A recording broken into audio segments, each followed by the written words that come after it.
हाँ, तो अब जो तैयारी करे उनमें लगभग लिखना ही नहीं आता, सच्चाई है, उनको लिखना तक नहीं आता, कुछ भी नहीं आ रहा उनको। तो नहीं किया तो बे उम्मीद लगा रखी है नौकरी की,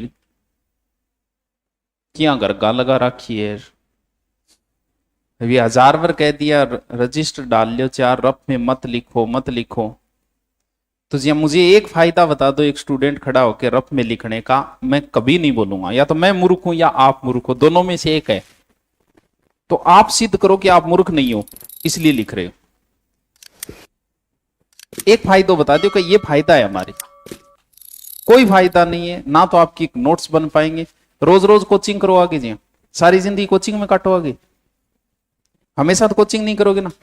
तो फिर ढंगो हिस्ट्री और रजिस्टर डाल के लिख लियो, जिया तिया करके, जिसी थारी राइटिंग गंदी है तो लिख लो, आपको पढ़ना है। नहीं मैं घरे जाके पढ़ना, किसी पढ़ो बेरो कौन था, डोलू बेरो पढ़े थे, पढ़ो कौन पढ़ो। इससे अच्छा यही लिख लो, जब मूड हो कम से कम एक जगह तो मिल जाएगा कि कभी तो मूड बन ही सके आदमी को, कभी बन सकता है। जैसे भयंकर दारू पीने वाला का भी मूड बनता है आज नहीं पिएंगे, वैसे हो सकता है कभी न पढ़ते पढ़ते एक दिन मूड बन जाएगी आज पढ़ेंगे, तब क्या करोगे? क्योंकि सेपरेट तो लिख नहीं रखे। तो कहो मानो मान जाओ, नहीं जिंदगी बहुत दोहरी है भैया। अभी नहीं 5 साल बाद देखना, जब रिश्तेदारों में बैठोगे ना, अपने आप में हीन भावना महसूस होगी आपको।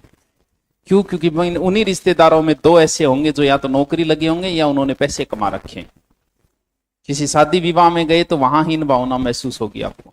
लास्ट में वो फ्रस्ट्रेशन निकालोगे अपने बच्चों पे, अपनी औरतों पे, या तो लुगावड़ीन कुटोगा या टाबरान कुटोगा। वो एक फ्रस्ट्रेशन है जो आप परिवार के अलावा कहीं नहीं निकाल सकते। जो कहीं सक्सेस नहीं, वो सबसे ज्यादा परिवार में लड़ाई करता है, वो परिवार में सबसे ज्यादा लड़ाई करता है, कभी देख लेना आप चाहिए।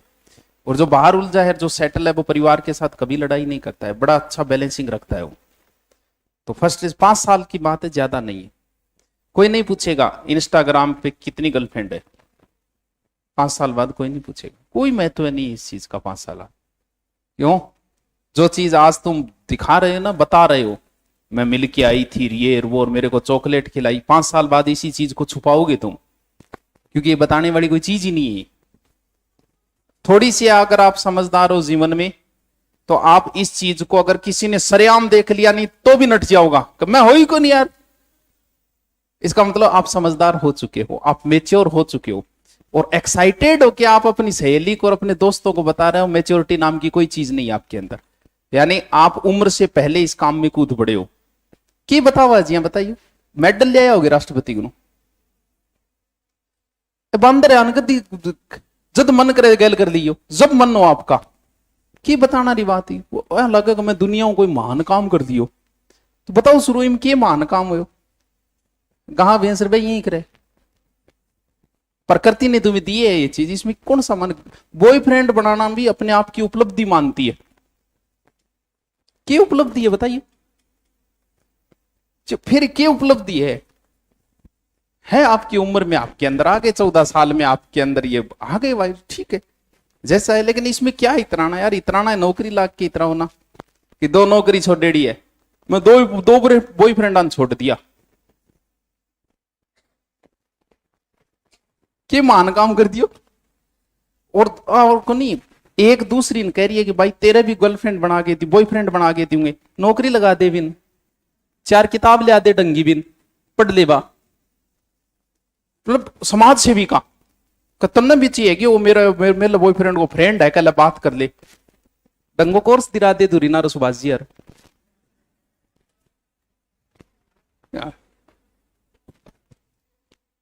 अगर आप इश्क में पढ़ के ये सोचते हो ना कि बस प्यार मैं ही करिए और कोई कौन करिए, तो आप मूर्ख हो। आपको लगता है कि सिर्फ मैं समझदार हूं, सारी दुनिया पागल है, तो आप मूर्ख हो। आपको लगता है कि बस प्यार के बारे में मेरे कोई नॉलेज है, बाकी सब बावड़ी गौन है, तो आप मूर्ख हो। आज आप कुछ, जिस दिन आप लगोगे ना थानेदार, उस दिन प्यार का कोई मामला है, कह रहे क्या चलो चिपॉन, आपकी कोई रहम नहीं हो, क्यों? आपके लिए एक चीज बड़ी कॉमन, क्या है ये है, बावड़पणों करे दोनों, भाजिया है, मूर्ख है दोनों, और आप लगाओगे केस उनको, ठोकोगा लोगों बे न्यारा। क्यों? क्योंकि बांग कांड थे और परेशान हो, बांगर का परेशान होया, तो कुट्टा भी नहीं करोगा बा लोगों, आपको कोई रहम नहीं होगी उनके प्रति। क्यों? क्योंकि आपका मेच्योरिटी लेवल बहुत ऊपर जा चुका होगा उस समय। समझ रहे हो कि तुम्हें क्या कह रही हूं? क्या समझो? मेरे वाला तो डिफरेंट है, डिफरेंट आ बावड़ा हूं, क्या डिफरेंट है? या देखो सुरवांगो क्या डिफरेंट है, हैं? बावड़ा का ठीक है, पढ़ लियो। 5 साल बाद आप चीज को कोई महत्व करनी करो यार, कौन मना कर रहा है? लेकिन ये नहीं कि आपका पूरा जीवन आप उसी में लगा रहे हो, आप अपना पूरा दिन उसी में लगा रहे, तो आप मूर्ख हो। लड़की सिर्फ लड़के से पूरे दिन अटैच, सिर्फ संपर्क में, इसलिए प्रेम नहीं, वो इसलिए रहना चाहती है कि वो गट्ठे जा रही है, वो कोई और छोरी कन तो कौन जा रही है नहीं, ये चेक करने के लिए संपर्क में रह रही है, और इससे आपका जीवन तबाह हो रहा है, उसका जीवन भी तबाह हो रहा है। क्यों? क्योंकि उसका पूरा दिन गया इस चीज में ध्यान रखे। क्या ध्यान रखी? बस ये सोचो कि 1-2 साल के लिए रिचार्ज है, स्थायी रिचार्ज तो घरवाले लाके देंगे। ये तो कब्जा कर रखा है, आपने भी किसी दूसरे के प्लॉट पे कब्जा कर रखा है। जितने दिन कब्जा है उतने दिन ठीक है, और जिस दिन मालिक आएगा पट्टो लेके, सोजना सागे ले आओगो, गाड़ी पाओगो, पट्टो ले आओगो, उस दिन आपका कब्जा हट गया। तो किसी से इतनी उम्मीदें मत रखो जीवन में। बाप अपने बेटे से उम्मीद रखता है कि बड़ा होकर मेरी सेवा करेगा, इसलिए दुनिया का हर बाप दुखी होकर मरता है। क्यों? नहीं करेगा तो उम्मीद ही क्यों रखते हो भाई उससे? तो उम्मीद के कारण ही दुखी हो आप। आप उम्मीद लगा ली इंग सग मेरो ब्याह हुए को, आपने क्यों लगाई रही है उम्मीद? जब होना ही नहीं है आप दुखी हो गए। आप बस ये सोचो कि 1-2 साल जितने साल है ठीक है, फिर तू तेरा रास्ता वेगी, मैं तुम्हारा रास्ता हूं। आप उम्मीद अपने आप से लगाओ कि मैं नौकरी लगूंगा, ये उम्मीद आपने अपने आप से लगाई है। आप ये लगाते हो कि सुभाष जी नौकरी लगाओगा तो दुख होगा आपको, मैं नहीं लगा सकता। आप नौकरी आप ही लगोगे। लेकिन हमने सारी उम्मीदें कर रखी है दूसरों से।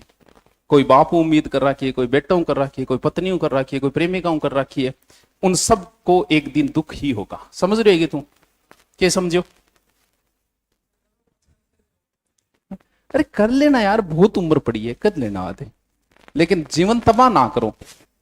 कम से कम दुख तो नहीं, ढंगू रजिस्ट्री हम लिख ले करो। अगर मन कोई काल रफ रजिस्टर दिखे नहीं तो मैं क्लास निकालती हूं, या फिर मुझे एक फायदा बता के चले जाना कि रफ रजिस्टर, मैं आपको मना नहीं करूंगा। एक फायदा बता के चले जाना कि रफ रजिस्टर। क्यों? क्योंकि आपके स्कूल में आपके गुरुजी ने कह दिया कि अब लिखो, और घर जाके लिखोगे तो याद होगा। रट्टा याद होगा, लिख क्या याद हो? महाराज का टाइपराइटर यानी IAS महाराज या RS तो पक्का, क्योंकि वैसे नोट्स लिख दिया वहां, तो लिखना याद को नहीं, मैं रट्टा याद वेगो न रट लियो। तो फेर में लिखा करो, सही तरीके से रजिस्टर डाल लियो थारे ने, तो कम से कम कोई और गए तो काम आओ। रफ एक हिस्ट्री आ गई, फिर मैथ आ गई, फिर रीजनिंग आ गई, थारी जिंदगी रफ हो जाएगी अगर रफ में लिख रहे हो तो। समझ रहे हो? तो चलो काल करूं बात थारो। हाँ, आज की सत्संग बढ़िया लगी। चलो आज के आनंद की जय हो, है फिर कभी।